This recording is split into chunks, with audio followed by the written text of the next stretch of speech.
make sure to hit that like button and subscribe. So this is the closet scene, Hamlet.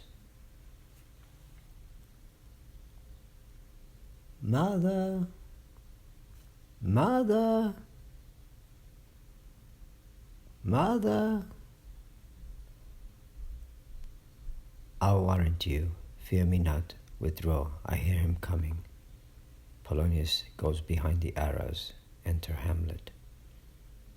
Now, mother, what's the matter? Hamlet, thou hast thy father much offended. Mother, you have my father much offended. Come, come, you answer with an idle tongue. Go, go, you question with a wicked tongue. Why, how now, Hamlet? What's the matter now? Have you forgot me? No, by the rule not so. You are the queen, your husband's brother's wife, and were it not so, you are my mother. Nay then, I'll set those to you that can speak.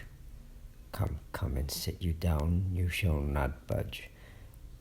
You go not till I set you up at a glass, where you may see the inmost part of you. What wilt thou do? Thou wilt not murder me? Help, help, ho! Polonius behind. What, ho? Help, help, help! How now? A rat? Draws.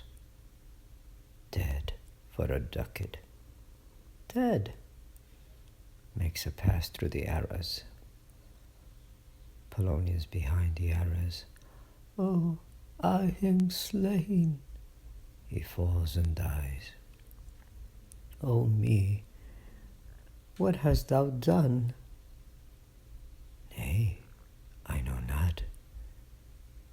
Is it the king? Draws forth Polonius. Oh, what a rash and bloody deed this is.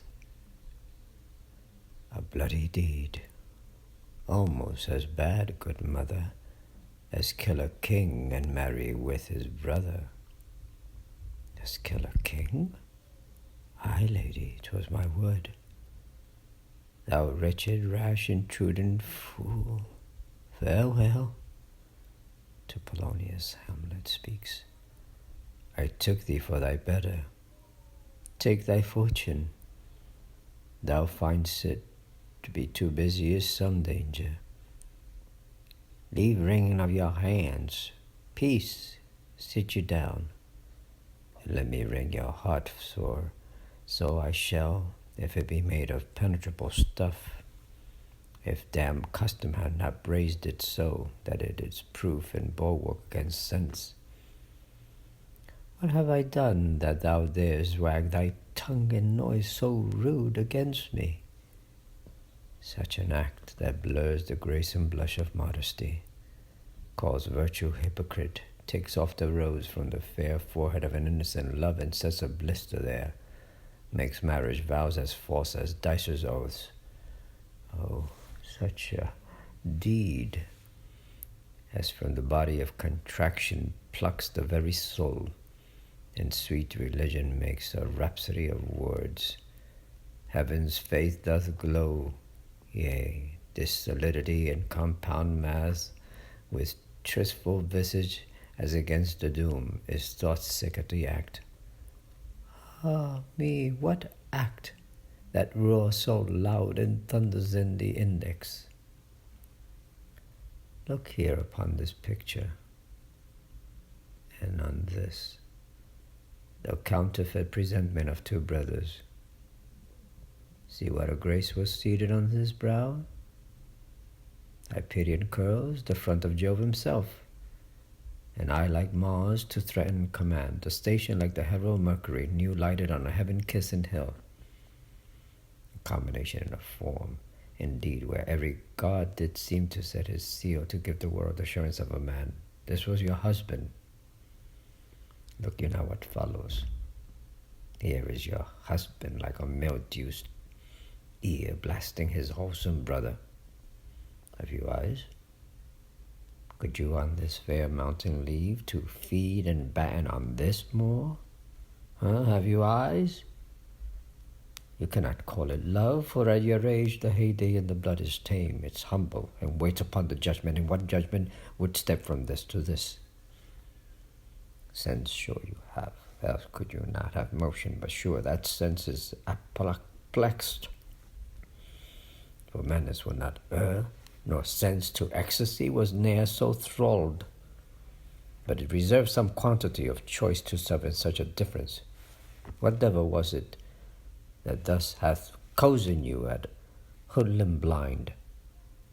Eyes without feeling, feeling without sight, ears without hands or eyes, smelling sands all. Oh, but a sickly part of one true sense could not so mope. Oh, shame! Where is thy blush?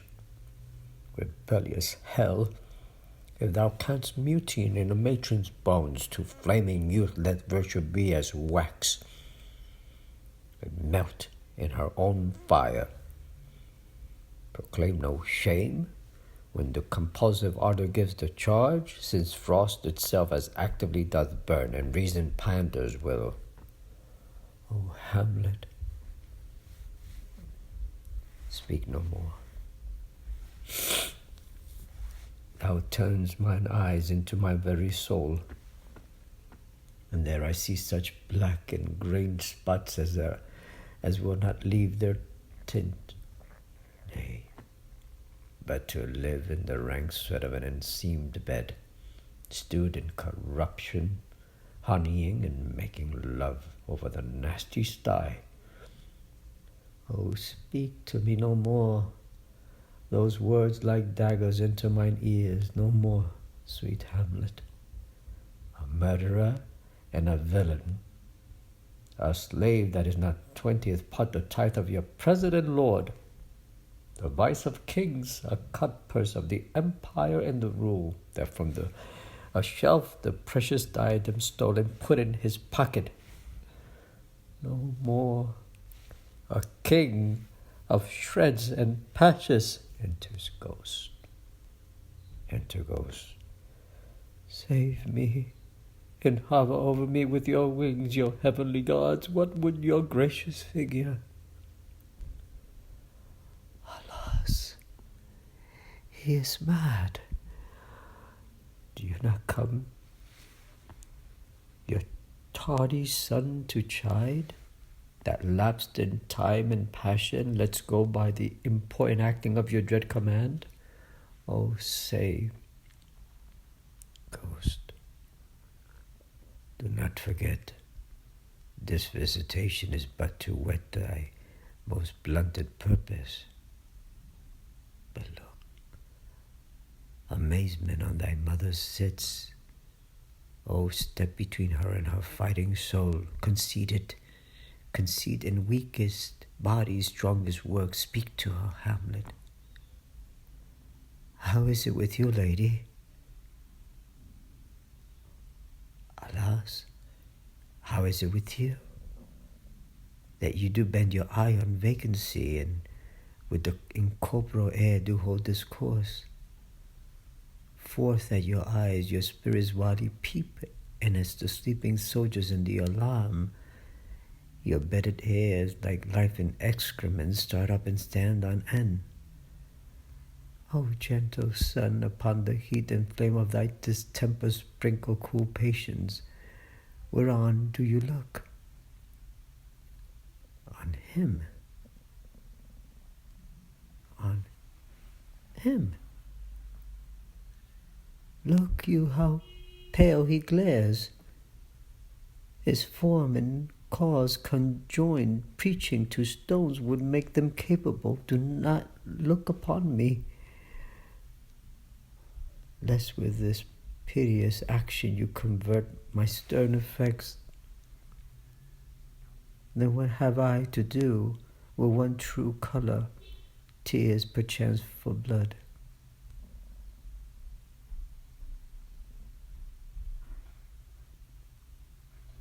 Do not look upon me. lest with thy piteous action you convert my stern effects. Then what have I to do with one true color, tears perchance for blood? To whom do you speak this? Do you see nothing there? Nothing at all. Yet all that is, I see. Nor did you nothing hear? No, nothing but ourselves. Why, look you there. Look how it steals away. My father in his habit as he lived. Look where he goes, even now at the portal. Exit ghost. This is the very coinage of your brain. This bodiless creation ecstasy is very cunning in. Ecstasy? My pulse as yours that temporarily keep time and makes as healthful music. It is not madness that I have uttered. Bring me to the test, and I the matter will reword. Which madness would gamble from? Mother, for love of grace, lay not that flattering unction to your soul, that not your trespass, but my madness speaks. It were but skin and film the ulcerous place, whilst rank corruption, mining all within, infects unseen. Confess yourself to heaven. Repent what's past. Avoid what is to come, and do not spread the compost on the weeds to make them rancor. Forgive me this my virtue, for in the fatness of these pursy times, virtue's itself of vice must pardon beg, yea, curb and woo for leave to do him good. O Hamlet, thou hast cleft my heart in twain. Oh, throw away the worser part of it, and live the purer with the other half. Good night, but go not to mine uncle's bed. Assume a virtue if you have it not. That monster custom who all sense doth eat of evil, habits evil, is angel yet in this, that to the use of actions fair and good he likewise gives us a frock or livery that aptly is put on. Refrain tonight, and that shall lend a kind of easiness to the next abstinence, the next more easy, for use almost can change the stamp of nature, and either curb the devil or throw him out with wondrous potency. Once more, good night. And when you are desirous, and when you are desirous to be blessed, I'll bless and beg of you, for this same Lord, pointing to Polonius, I do repent. But heaven hath pleased it so to punish me with this, and this with me, that I must be their scourge and minister.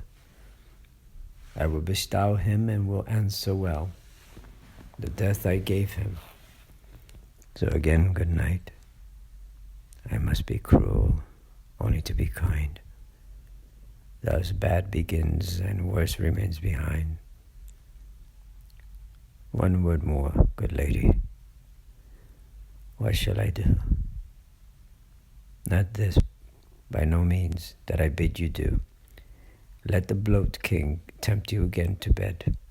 Pinch wanton on your cheek, call you his mouth, and let him on for a pair of reachy kisses, or patting in your neck with his damned fingers.